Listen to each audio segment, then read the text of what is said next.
please subscribe. Toy box dreams tonight. Memories unlocked. Toy box dreams for life. Memories unboxed. Toy box nostalgia. Howdy friends, and welcome back to Toy Box Nostalgia.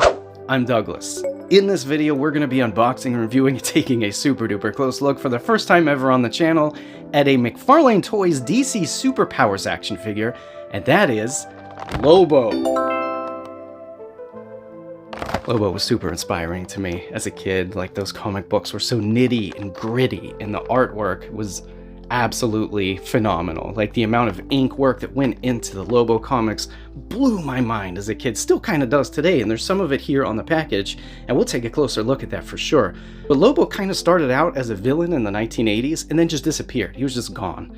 And then he came back out of limbo, rewritten to have his own comic book as an interstellar mercenary and bounty hunter. The stories that were written in those comic books were so bizarre. They were amazing, actually. Dude dies and goes to heaven, comes back as a woman, but keeps his massive, hulking arm.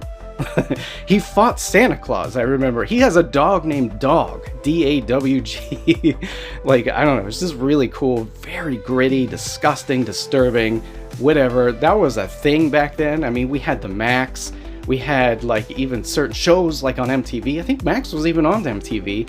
Aeon Flux, you know, it was just really gritty and disgusting and disturbing. Even some of the anime that was coming out at the time, just really far-fetched and like cutting edge. Like, I feel like writers and artists were like jumping into new territory that was not a thing before, at this level at least that I know of.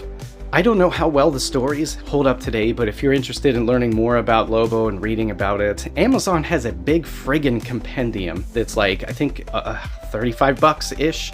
And it's like 1,300 pages and contains all of those original comic books, including that Christmas special in which he fights Santa Claus. That was very memorable to me. I don't know, this was just a good one. But now he's being remade today in this cartoon-like form. So that's what interested me and piqued my curiosity with this figure. They sold out immediately on Amazon, but I didn't know this. You can buy McFarlane Toys directly from McFarlane Toys on eBay, and that's what I did, and they shipped this immediately. It came a couple days ago, actually, and this is brand new. So my experience with McFarlane Toys on eBay was awesome. But yeah, I don't think I've ever seen him in this cartoon-like form before. He's got like flat finish paint. It just looks very cartoony compared to his comic book counterpart. Holy cow, I think this picture might be flipped around. I'm very curious about this, just want to get this open. If you're new to Toy Box Nostalgia, you'd love to see more unboxing content like this show up into your YouTube newsfeed, then please consider hitting that subscribe button. It truly helps out the channel. If you're a fan of Lobo, if you're a fan of McFarlane Toys, if you're a fan of Toy Box Nostalgia, please give me a thumbs up. Love you so much forever for it. Drop a comment below letting me know what you think of the Superpowers action figure line. This is my very first one. It's kind of exciting. It's really neat. It looks like it's about 6 inches tall. Little articulation. Very little details, but that is like the cartoon style. It looks like it came out of the cartoon, and he has soft goods on him. That's kind of cool. Thank you so much for joining me this evening. Let's just dive right in, my friends. Okay, my friends, here he is in that DC Superpowers McFarlane Toys packaging. Again, I don't know anything about the Superpowers toy line. I'm just looking at this objectively. I do remember a lot about Lobo, though. So as I was mentioning before, the artwork was very, very detailed with a lot of ink. As you see right there, that picture looks like it's from one of the comic book pages or even covers of the Lobo DC comics from the early 1990s. And this action figure looks like he's kind of like from a cartoon. And honestly, I loved that. I love this aesthetic. I love the over-stylized stuff. I'm a sucker for this type of artwork. So the packaging is a semi-gloss cardboard. Up here at the top left says DC. Up here at the top right it says you have to be at least 12 years old to have this. We have the Lobo logo. We have the Superpowers logo. We have this strip going across the middle with like red banners and yellow stars. The picture that's most likely from the comic book, or maybe a cover of the comic book, and then the McFarlane Toys logo down here at the bottom right. Then we have the action figure in this blister. As you see, it's just like a basic blister. There's definitely a bubble inside there holding him in place, but I don't see any bands. If there are no bands, I'd be very, very happy. You could definitely tell by looking at his jacket, there's definitely soft goods going on there. His face is very expressive. You can see his left eye is open a lot more than his right eye, almost as if he's looking at someone like he's ready to pummel them. I love this packaging. It's beautiful. Flipping over to the back, again, you need to be at least 12 years old to have this. And here is the biggest cross-sale picture I've ever seen on packaging before. This must be a very long-lived toy line with a lot of options. I love this. All DC stuff. All of it. Wow, that's nuts. We have some villains, we have some superheroes. Here's the listing down here in case you want to pause it and read it. Then here we have two vehicles. We have Brainiac's Skull Ship and we have Blue Beetle's Bug Ship. Hashtag McFarlane Toys. We do have a sticker on the front here. Again, this came directly from McFarlane Toys through eBay. Up here at the top right says DC Direct McFarlane Toys Superpowers. Look at that Superpowers logo. Super retro looking. Very simple. I love the artwork and the style. Down here we have 3 blurbs, exactly the same, just in 3 different languages. So I'm going to zoom in right here and we can see that Lobo is a crude, rude, and nearly impossible to kill. His super tough bounty hunters wander the cosmos on his space bike, flying from one assignment to the other, with plenty of pit stops at local alien bars along the way. There's like a really neat looking frame right there. Looks like it's out of Toy Story. Like, these colors just remind me of Toy Story. Here is the barcode in case you need it. And then over here we have Warner Brothers and DC copyright information. Let's go ahead and get this guy out of the package. Okay. By the way, this packaging is 100% recyclable. You can see that number 1 right there says PET. So that means we can recycle the bubble, we can recycle the cardboard back, and also the blister itself. So here is the action figure in the bubble. And again, I'm not seeing any bands in here at all. That's so cool. All right, let's get them out. Okay. Whoa.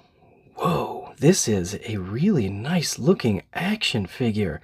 I love the soft goods, black, like leather jacket, but it's like just like cape material. Oh man. So I can smell him and he smells like, I've said this before on the channel, I know it sounds weird.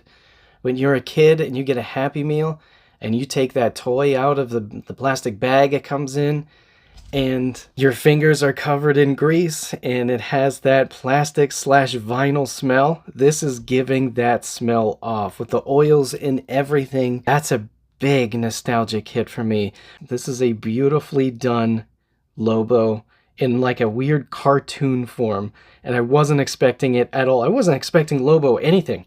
I'm just kind of glad the dude's back. But let's begin by taking a look at the action figure's details. My friends, we're going to start with Lobo's head. Take a look at his face there. He definitely has like a handlebar mustache going on. He's got some makeup around his eyes, glowing red eyes, and he does have some beard hairs painted in right there individually, you know, like you would see in a cartoon. He's got huge sideburns and big, flowing, luscious, beautiful black hair. That's amazing. You can see his little ears sticking out, and then moving down into the body, you could see he's wearing a shirt which is sculpted on, and it's a silver color. It's like a shining silver. Very nicely done. His skin is like a bluish, very light bluish gray. Beautiful. Looks like he did from the comic book, the skin tone. And then his jacket. His jacket is soft goods, my friends. Take a look at that. It's like ripped over here along the arms, like he just ripped the arms off just because he wanted to look cool, right? Or maybe his arms got too warm. The sculpt of the arms is very muscular.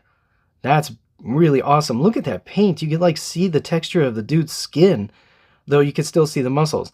Now, if I were super duper like critical about this, I know this is like very cartoony. This is cartoony style, but dude's arms in the comic book were so huge. It was like really, really obvious that the dude only worked out his arms. But yeah, you could see his ab sculpt. You could see his pecs and everything, his collarbones, his neck. Let's take a look at that. Ooh, look at those trap muscles. This dude works out. You know, he's an interstellar mercenary and bounty hunter. The dude's got to work out. Take a look at his belt. We got a nice skull right there and spikes going across all of the black leather that are painted in a nice, flat, very light silverish gray.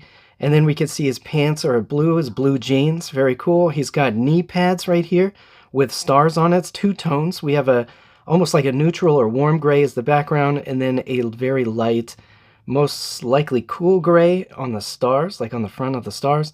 The paint application looks great. The boots are sculpted in, and they really look like some sort of biker boots. This dude did fly around on a motorcycle, like some sort of space motorcycle. It was absolutely wicked. It was so cool looking. So it makes sense that he would have like these massive biker boots. But the over stylized, you know, it looks like legs from like Gears of War characters or something. That's awesome. Let's take a look at his hands. We have a fist hand on his left side, and he's wearing fingerless gloves, just like a biker would. A space biker mercenary bounty hunter. And yeah, his right hand is open, like he can hold something, though he didn't come with any accessories. He just comes like this.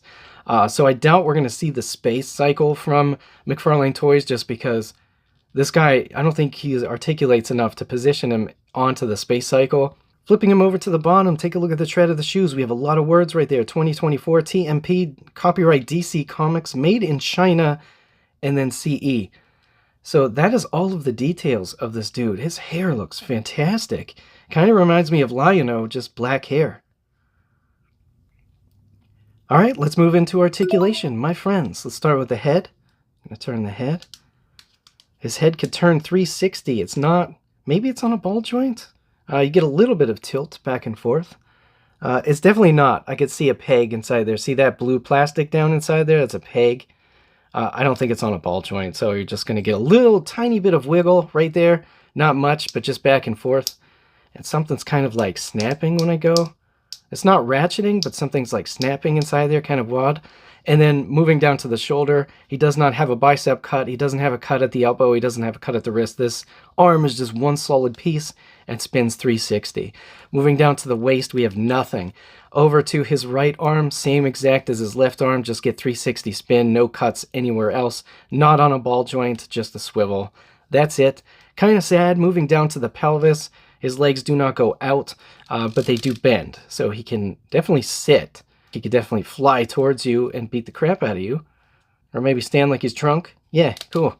Moving down to the knee, we can see the pins in the knee. So he could definitely bend his knee. He doesn't have a cut in the bottom of his thigh right here for the calf, so you can only go up about this far, which is okay. It's a good amount of articulation right there. Moving forwards, he could definitely, like he's stepping up on something. Very cool. The boots look fantastic, truly. We don't have a boot cut, and we don't have any movement at the boots. We don't even have a rocker. Obviously, because, you know, he can't spread his legs apart. It's just swivel. Everywhere we look, it's just swivel. So that is the articulation and the details. He does not come with any accessories, but this dude looks awesome. I'm happy to have this just because of the cartoon style, and I'm a huge sucker for that style of artwork. I don't know what it is, and honestly, this thing, I would have paid $10 for this thing just for the smell alone. Is this worth $10 to you? To me it is. This is awesome. Like, I love this. I'd love to have some more, but like, I'm not that big of a fan of DC Comics. I'm going to be straight up honest with you all. I do love Batman, like a lot, but really only Batman the animated series. And I think it's due to like that art style is also something that just aligns beautifully with something in my brain. That dark noir, like, I don't know, it's just, I love that art style, and Lobo's awesome. So if they make Batman the Animated Series in superpowers, I'd probably pick them up and open them up here on the channel with you all. So it turns out that this Lobo action figure really fits in with the cartoon collection action figures from Mattel, as we see right here. Because of the cartoon aesthetic of Lobo, I think they look great. They both stand at about the 6-inch tall mark. With Lobo's hair, he is in fact a little bit taller, but you could definitely tell that he fits in pretty well. And that's going to make for some seriously cool toy photography. So this has been the Toy Box Nostalgia unboxing and review and super duper close look at the absolute brand new 2025 McFarlane Toys Superpowers Lobo action figure. I love the art style, and I wish there were a little more articulation, but that's okay. This thing's essentially just going to stand on my shelf and just look badass. But I'd love to know what you all think, so please drop a comment below. Did you read the Lobo comics as a kid? If so, please let me know. That's awesome. And do you have any fond memories of Lobo? Do you have this action figure? What are your thoughts on this action figure? I'd love to know your perspective, as always. Thank you so much for sticking to the end, my friends, and joining me for this unboxing this evening. I hope that you have a wonderful rest of your week, and remember, collect and shoot.